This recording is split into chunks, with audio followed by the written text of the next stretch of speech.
Will Smith gets a night off for load management, and the Sharks also take a night off for load management as they lose 8-3 to the Winnipeg Jets.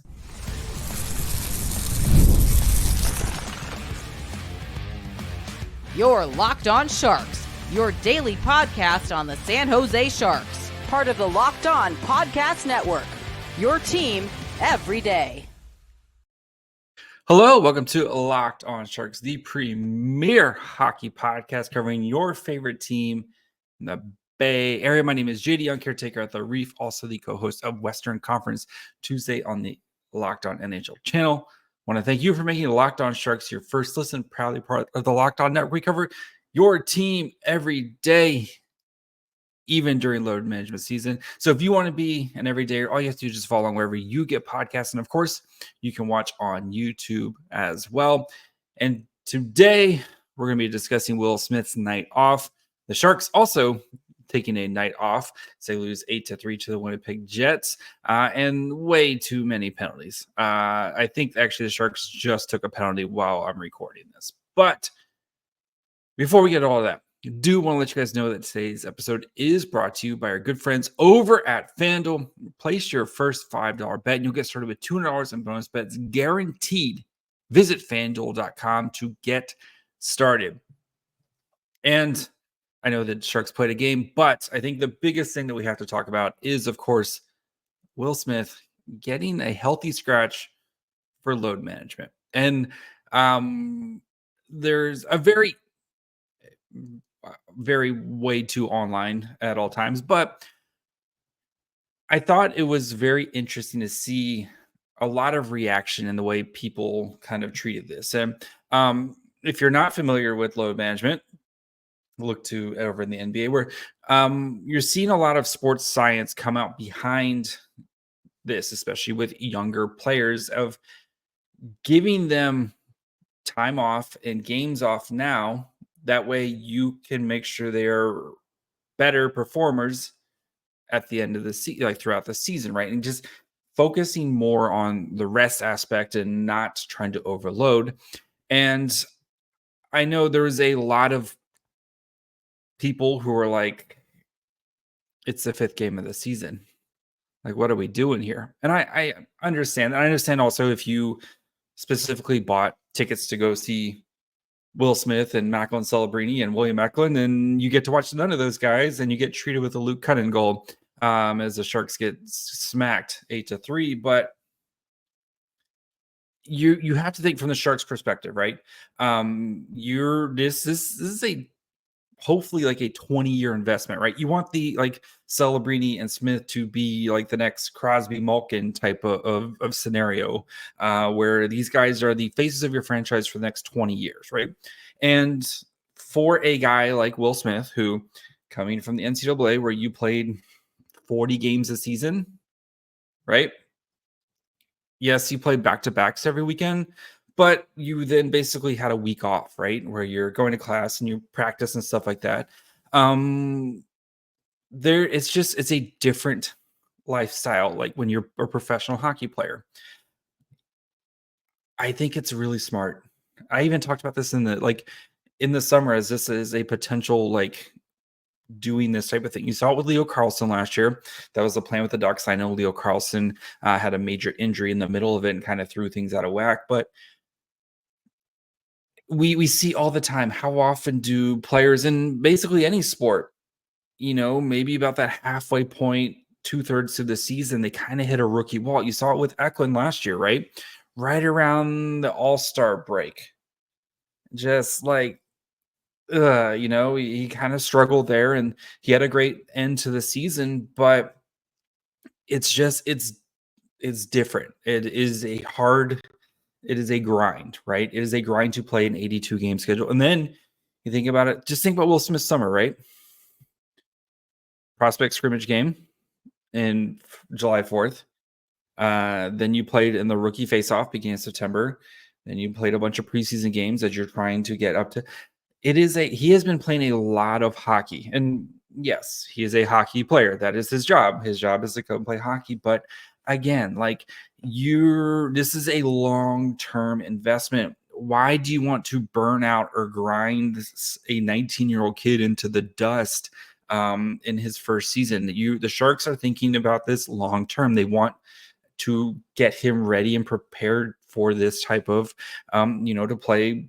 Not that the Sharks are going to be playing meaningful games, but you want him to continue to build and not hit that wall. And I know there's people probably listening to this podcast going, shut up and play. You're, like the guys who played 82 games forever. I had to skate uphill both ways, back in my day, I had to go to work in the morning, then play a game, and then go work my night shift at the steel mill. Sports are different now, man. They're just different. There's too much money. Too much money. There's too much sports science. There's just more resources that tell you hey, maybe it's not a good idea to just run 19-year-old kids through 82 game schedules without managing their workload. And then see what happens if their careers get shortened, they get injured more often. Maybe we should be strategic about how we play these kids and when we play these kids and stuff. And it's not like Will Smith sat around on his couch watching TV or anything today. I'm sure he was in the gym. I'm sure he was doing other stuff to help him get better get ready. And I expect Will Smith to come out on Sunday, be in the lineup, and have a great game on Sunday because of this scenario. And if Will Smith, maybe if he had a hat trick on Thursday night, maybe he's in the game today. But I applaud the Sharks to having a plan here of this is what we're going to do. We're going to, we don't know what the plan is, but I'm assuming we're going to limit back-to-backs, especially early in the season, games where you have 3 games in 4 nights. We're going to try to limit some of the wear and tear on a 19-year-old kid. And don't be surprised if the same thing happens to Macklin Celebrini, who's different body style. Macklin Celebrini's kind of more, I think, compact and put together than Will Smith. And both these guys will need to continue to grow into their big boy bodies here. But don't be surprised if once Celebrini gets back from his injury, if you see the same thing with Macklin Celebrini too, especially these 3 games in 4 nights, on a long road trip. Remember, we want these kids to be around for the next 20 years. Why it's not worth throwing them out there to the wolves right now against this Jets team that just freaking pummeled the Sharks. You got to think long-term, big picture here, and the Sharks are doing that. And I think it's a smart play, getting these guys ready. We've seen Will Smith did a great job in the gym this summer, kind of getting stronger and getting ready for the grind of an NHL season. But again, you have to kind of protect your investments, and Macklin Celebrini and Will Smith are your biggest investments right now. And it's no reason to just get them hurt, get them injured and stuff. They're 18 and 19-year-old kids. You have to protect them from themselves at times. So, so don't be surprised. I think, you see it in the NBA all the time of just the load management and protecting players and making sure that they're rested and ready to go and, getting the best out of them, right? You have a big reservoir and you get knocked, every game takes a little bit out of that reservoir. Getting these rest days and getting these, times to kind of just reset yourself, I think is kind of the best way. Keeps that reservoir from draining faster. So, I think it's smart. If you don't agree, whatever, man, it is what it is. It's just sports are different nowadays, and I know there's a lot of people who hate the load management in the NBA, and I totally get that, especially if you're a paying customer and you want to go see these guys. I totally get that. But the Sharks are trying to set their franchise up to win championships. And the best way to do that is to develop your young players in Celebrini and Smith the best way you see possible. And if giving them the occasional rest day, so that way they don't get burnt out and get, like just hammered into the earth as you're playing on a team that's going to lose 8-3. That's fine with me.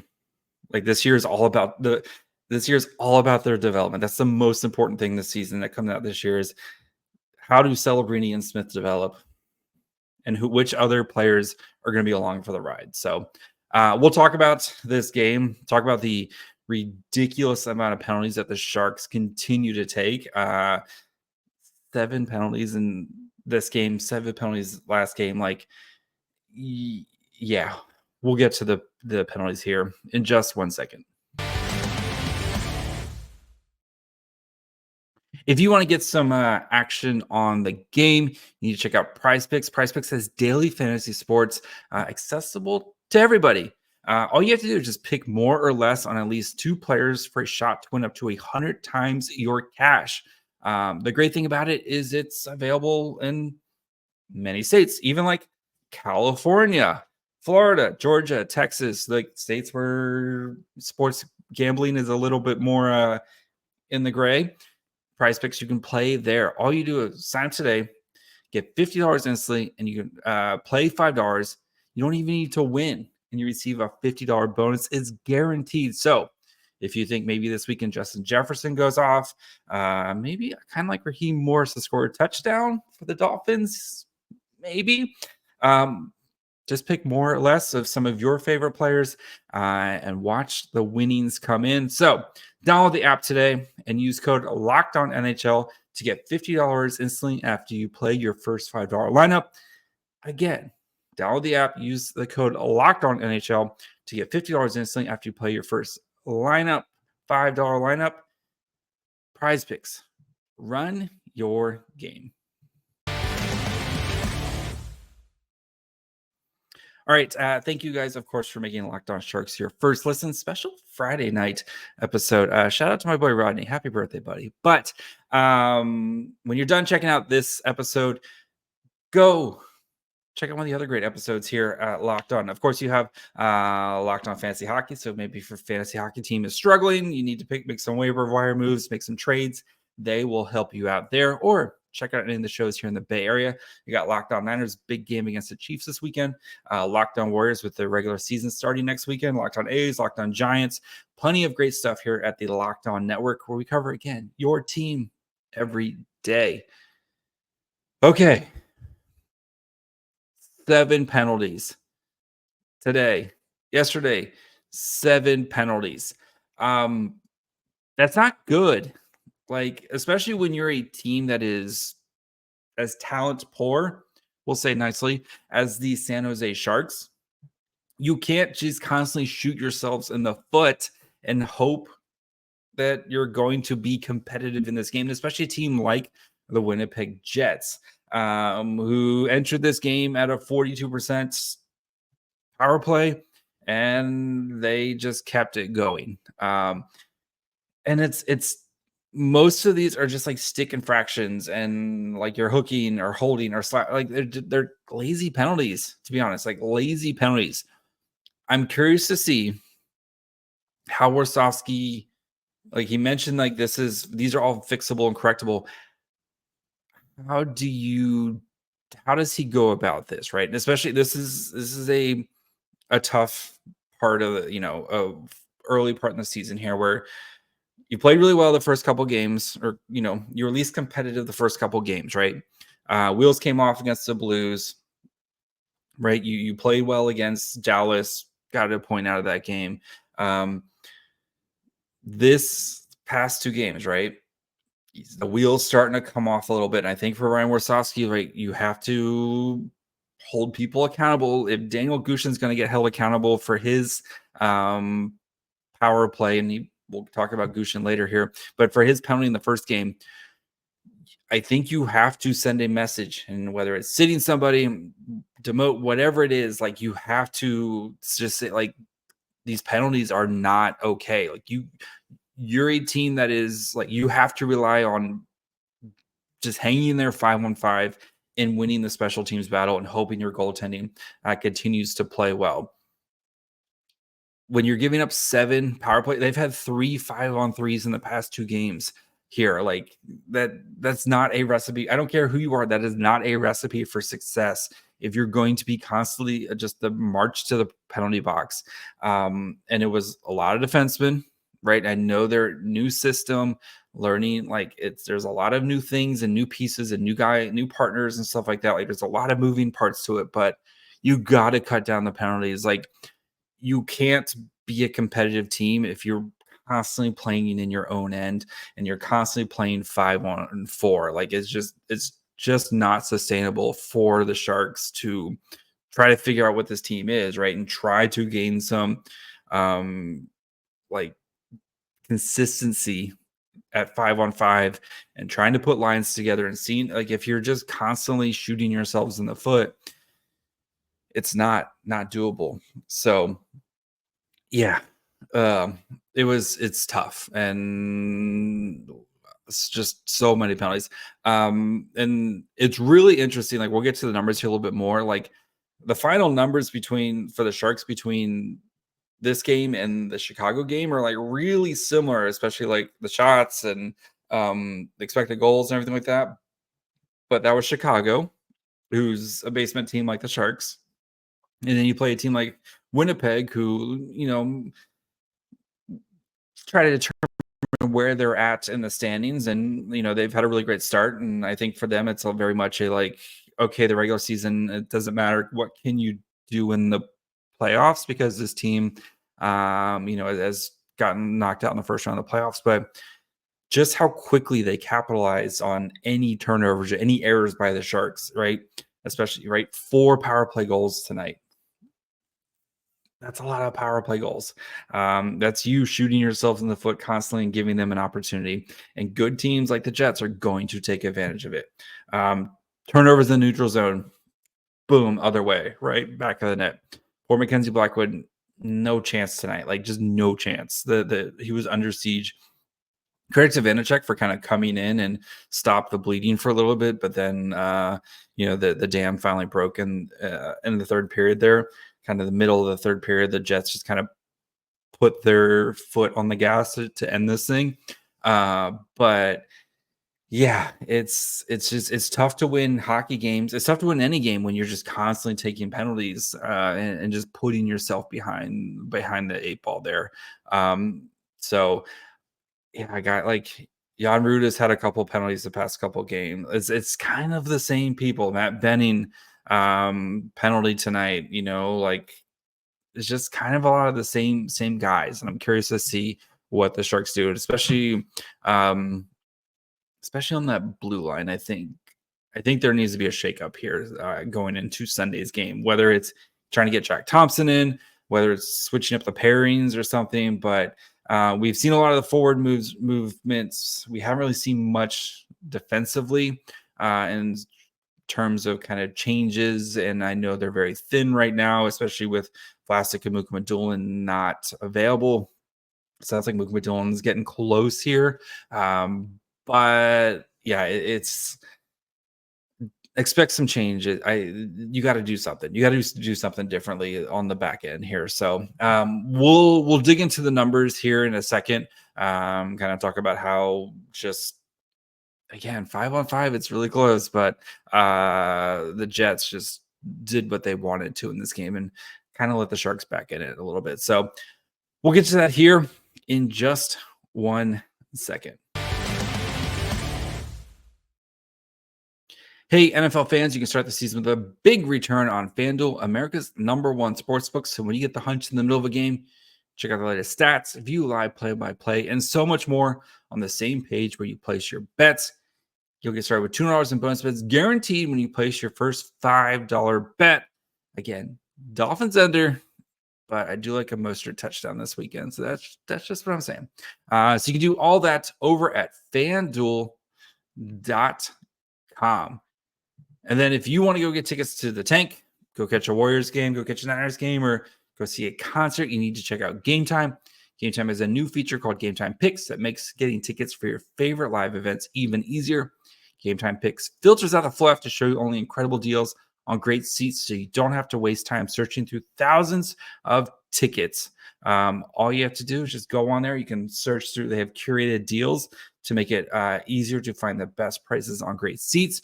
You can, of course, see your seats before you buy at the lowest price guarantee. So take the guesswork out of buying tickets with Gametime. Download the Gametime app, create an account, and use code LOCKEDONNHL for $20 off your first purchase. Again, terms apply. Create an account and redeem code LOCKEDONNHL, LOCKEDON NHL for $20 off. Download Gametime today. What time is it? Game time.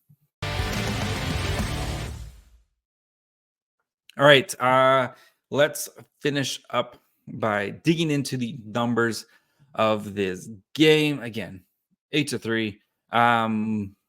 There's not much positives. Like Tyler Toffoli has been well worth the $6 million they're paying him with another goal tonight. Good to see Zetterlund score.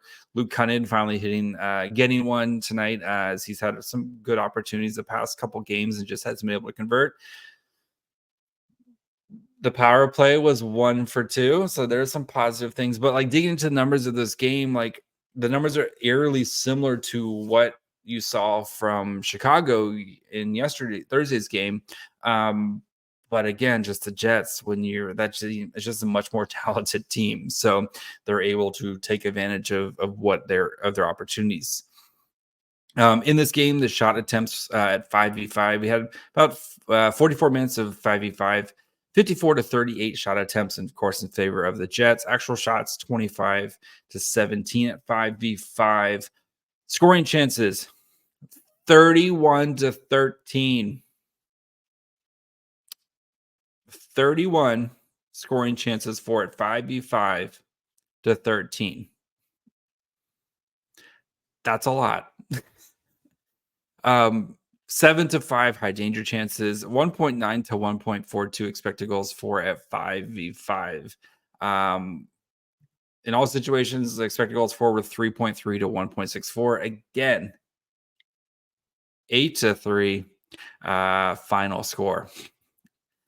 For the forward lines, we did have some changes, of course, with Will Smith out and William Eklund also out.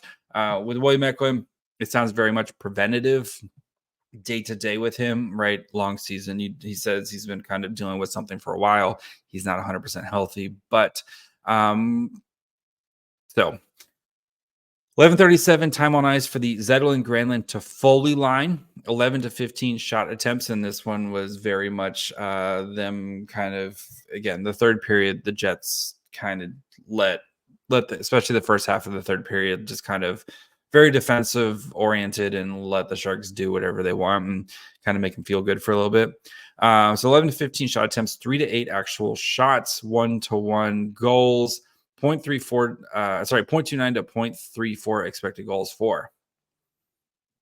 Our goose, Danil Gushchin, played with Wenberg and Barclay Goodrow. 11-07, 15-7 shot attempts.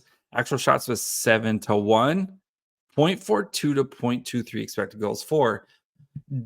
Danil Gushchin's on the ice and good things happen. Who would have thought this? As anybody who's watched Danil Gushchin for any part of his career, he's good at hockey. And when he's on the ice, good things tend to happen. Danil Gushchin needs to be in the lineup every night. Like, I don't know what this man has to do. And he needs to be playing like actual real live minutes, not buried on the fourth line. Like Gushchin is good. You saw a great pass. I think it might have been to Grunstrom. There was like the lineups were a little bit mixed up at the end, but you saw some great work from him. Anytime they were on the ice, they were actually generating offense for a team that struggles to score goals. Seems like having you can't win every game 1-2. Well, you can't win any games right now. So Danil Gushchin, I thought, looked great tonight. Needs to continue to play. When he's on the ice, good things happen for the Sharks. And I would love to see him with some more playmakers. I talked about it yesterday. Will Smith, Gushchin, and then if you want to have like a Barclay Goodrow or Luke Cunnin, one of those guys, go get puck guy. Barclay Goodrow, go get puck. Luke Cunning go get puck, go get it and give it to one of the, Smith and Gushchin. I would love, I know it's way too much fun. It's way too much fun, but just Danil Gushchin needs to be in the lineup every night. Like he's too good. He is too good. Maybe just he's on a load management. That was a joke. Terrible joke. He's on the 4-game load management routine right now. But no, Gushchin needs to play. So I thought he looked good tonight. Cunnin, Delangria, Carl Grundstrom, 852, 7-15 shot attempts, 2-6 actual shots, had a goal, gave up 2 goals, 0.2 to 0.39 expected goals for. And then Costin, Sturm, Giovanni Smith, 619, 2-5 shot attempts, 2-3 actual shots, 0.23 to 0.22. That line just does nothing for me, to be honest. Costin, I don't know if he needs to sit a game. Like, if you need to make a room, there's your guy right now. Yeah. Giovanni Smith he did crush somebody at one point, and that's what he's going to do. But also Nico Sturm, you got to put one in too. He had, it's 2 games now, 2 games out of the past 3 where he's golden chance and not been able to convert, especially again, a team that cannot score goals. You need to take advantage of this opportunity. So, for the goalies, I won't even look at them. I feel bad for them at this point because, they had no chance in this game, unfortunately. So fun though, they both faced 18 shots, so that's fun. Whatever this game. So the Sharks continue their road trip by going home from a game and then starting another road trip. So it doesn't even feel like it's just it's like when you got to come home to pick something up and go back out on the road. That's very much what the Sharks, maybe they'll go home and pick up Mukhama Dolan. That's the hope, is the Sharks pick up Mukhama Dolan and Macklin Celebrini, pick those guys up off as you go home. So that's going to do it for me today. We'll be back on Monday to talk about the Sharks Avs. We got 2 CUDA games this weekend as well. Keep an eye on the prospects. We are fully in. Great. The college hockey is fully back. We got ECA. Everything's back now, guys. It's great. So make sure you're following along wherever you get podcasts. And, of course, you can watch on YouTube as well. Follow the show on Twitter, Facebook, and Instagram at Locked On Sharks. Follow me on Twitter at MyFryHole. Until Monday. Bye, friends.